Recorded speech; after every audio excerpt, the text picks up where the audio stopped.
Hi,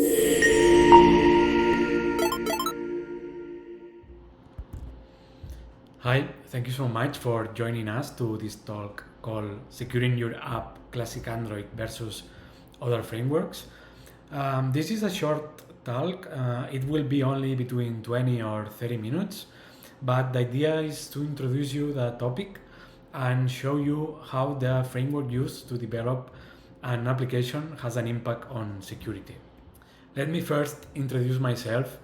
My name is Jordi Ventanyol, and I serve as head of security at Build 38.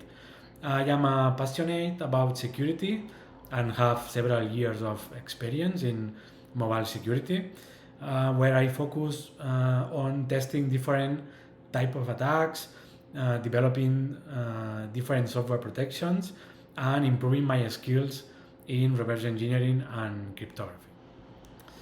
Now let's start with the talk.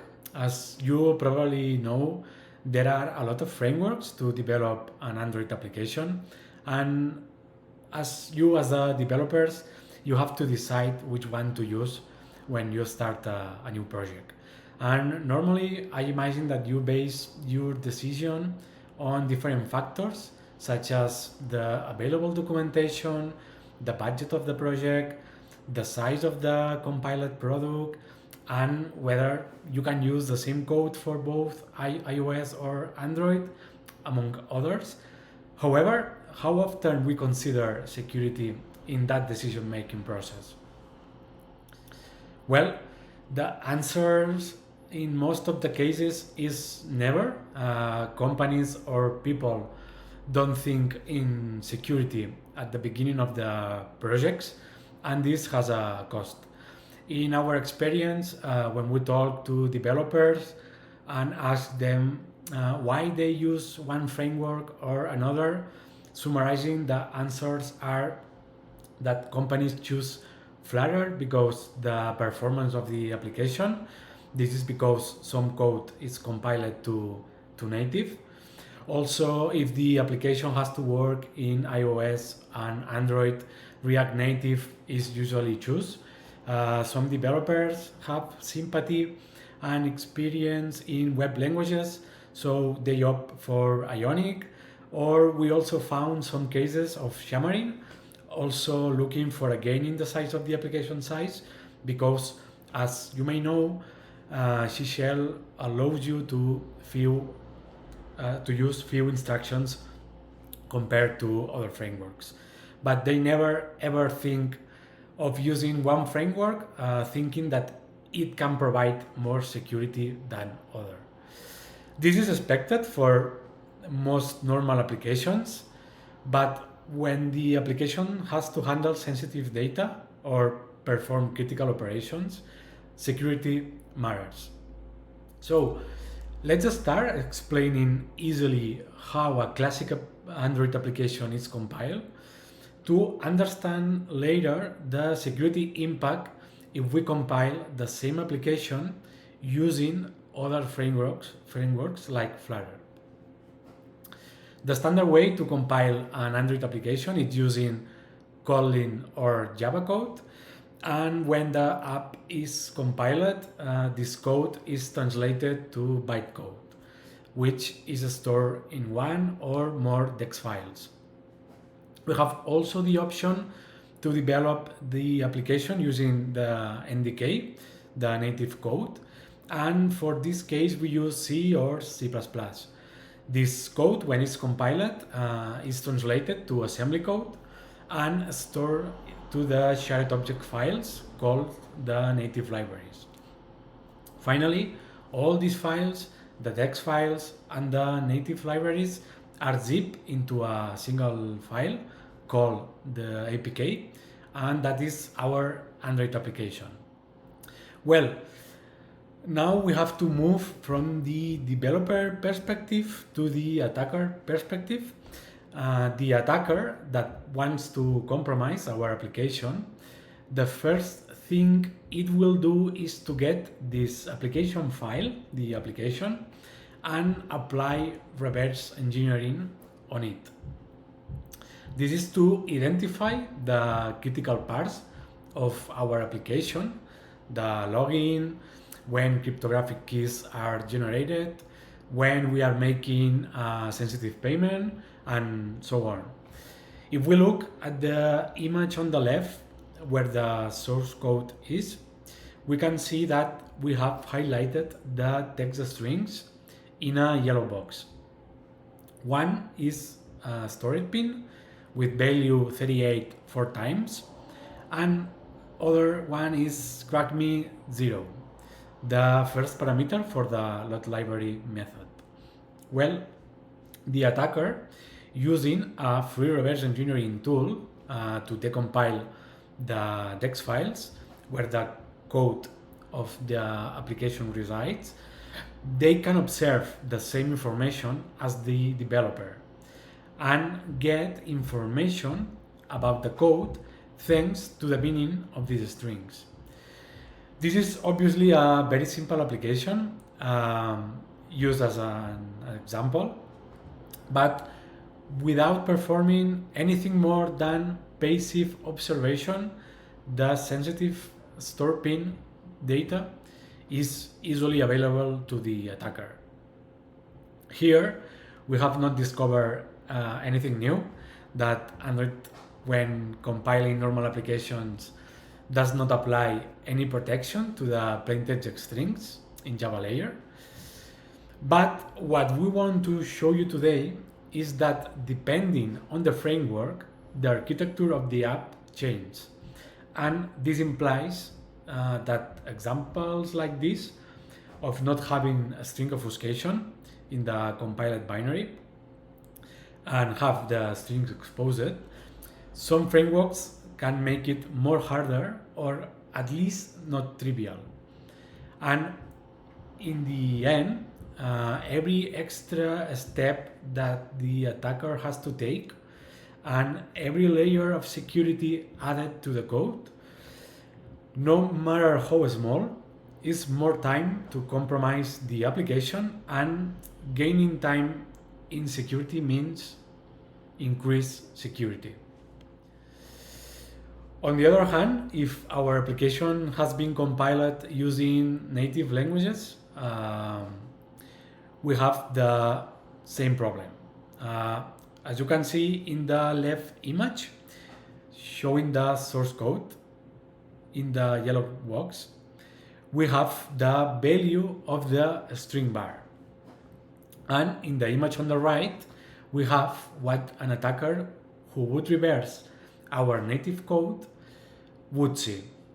As you can observe, in classic Android, we don't have a string obfuscation, and the strings bars can be easily identified, highlighted in this yellow box.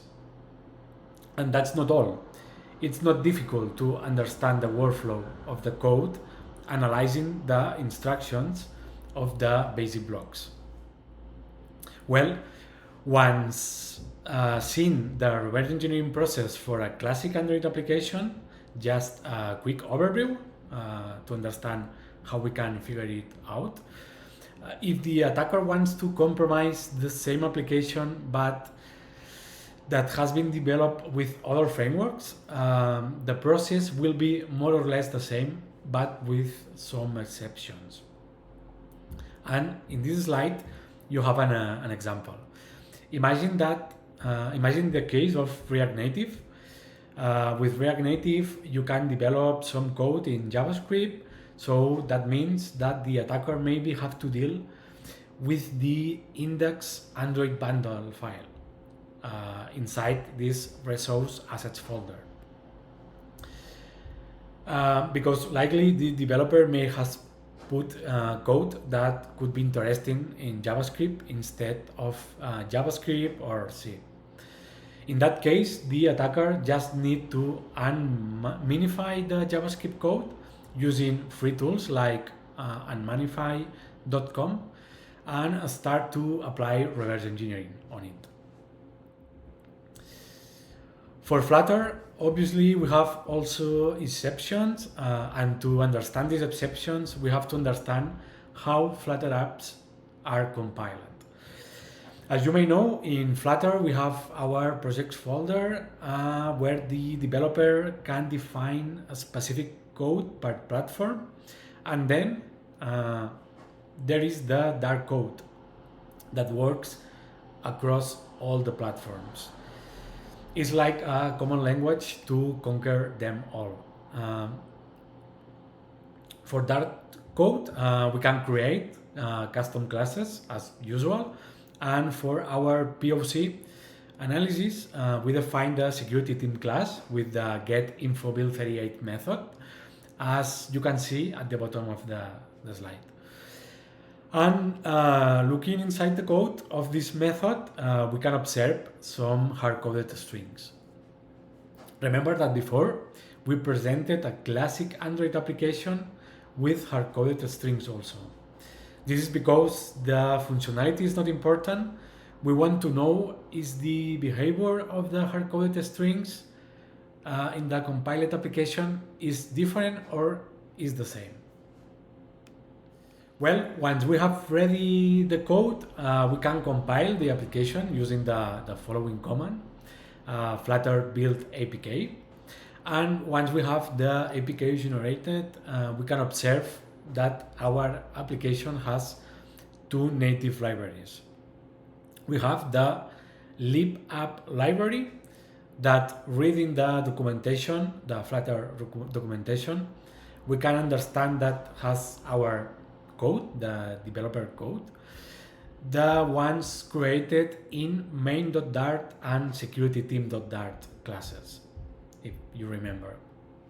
And we have also an extra library, libflutter, that it's like a stripped version of the Dart virtual machine. But before move to the attacker perspective, we notice that we can generate an obfuscated Flutter application.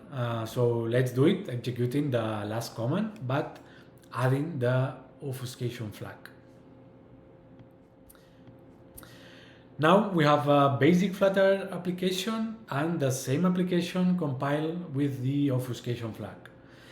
So let's start analyze them for the attacker's perspective.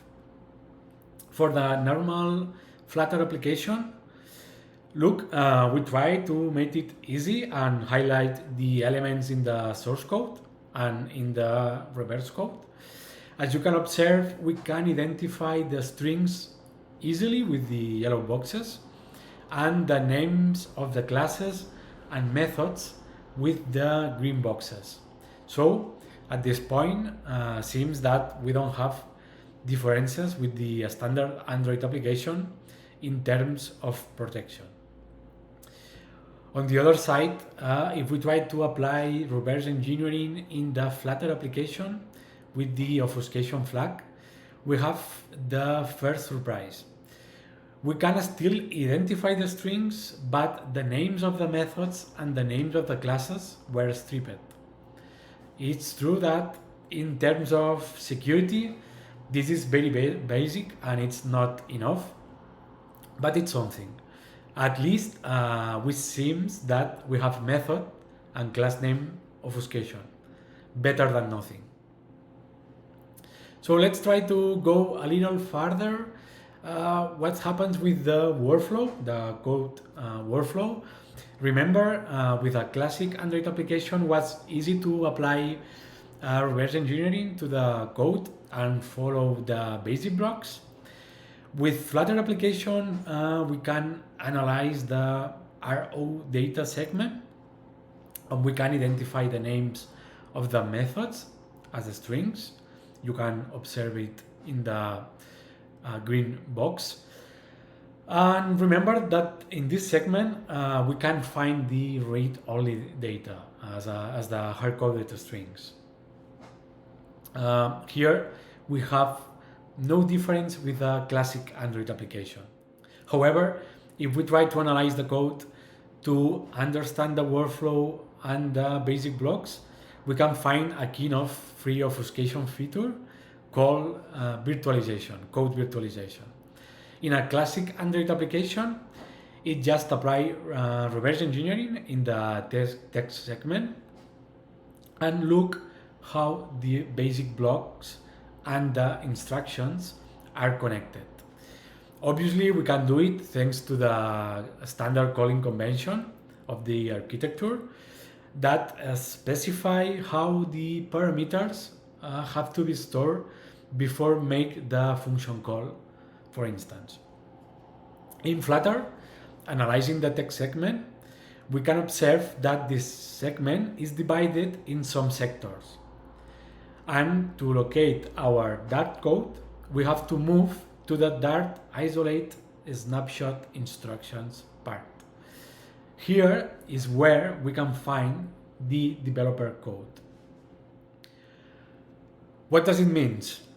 Look, at the moment of this talk is recorded, the most used decompilers cannot deal with this type of Flutter virtualization because these decompilers are developed to work with the standard calling conventions. Here, in Flutter, our code is encoded or serialized inside the libapp library, okay, ready to be consumed by the libflutter library, the Dart virtual machine. So that means that the attacker has to deal with this obfuscation to compromise the application. So at this point, we can conclude that Flutter applications are harder to compromise than classic Android application in terms of reverse engineering. And this is because the class name obfuscation, method name obfuscation, and finally, the virtualization of the code. So at this point, seeing the strategies to attack and seeing the countermeasures, we can define the first set of conclusions. Flutter only offers basic obfuscation, so method and class name hiding. Flutter does not offer workflow obfuscation, but the structure itself works as if we were virtualizing our code. The heap and the stack works in a different manner, and this breaks the most used decompilers. But the question is, or was, until when? At the time of making the presentation, we understood that two things could happen. That the compilers like IDA Pro would start working on being able to correctly manage and decompile this Flutter environment, or that Flutter would move to the standard calling convention. And at the moment of recording this talk, we see that the second one occurs. From version 3.4, Dart is using the registers to pass the parameters instead of the stack. So that means a standard calling convention. And besides, we identify the way that the attackers are compromising Flutter applications. And we conclude that they still need to recompile and resign the code.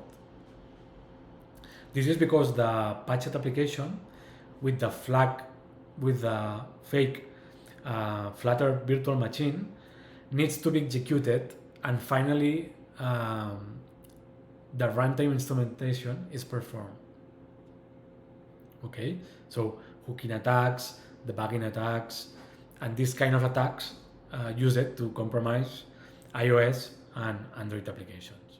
So, finalizing the talk with the last set of conclusions, Flutter applications need to be protected as the same way as classic ones. The obfuscation feature observed are trivial and other ones are temporary, as we saw with the code virtualization. So if you want to protect your Flutter application, you need to rust protections, anti-tamper protections, and perform an active hardening. As we saw in this short talk, in this case, where we compare the security impact between a classic app and a Flutter app, yes, it's true that by default seems that Flutter applications offer some kind of better security in terms of obfuscation, but these measures are enough to protect our sensitive applications. So that's all. I hope you enjoy this talk. If you have any question or you would like to learn more, please contact us and we will be happy to help you. Thanks for watching and stay safe.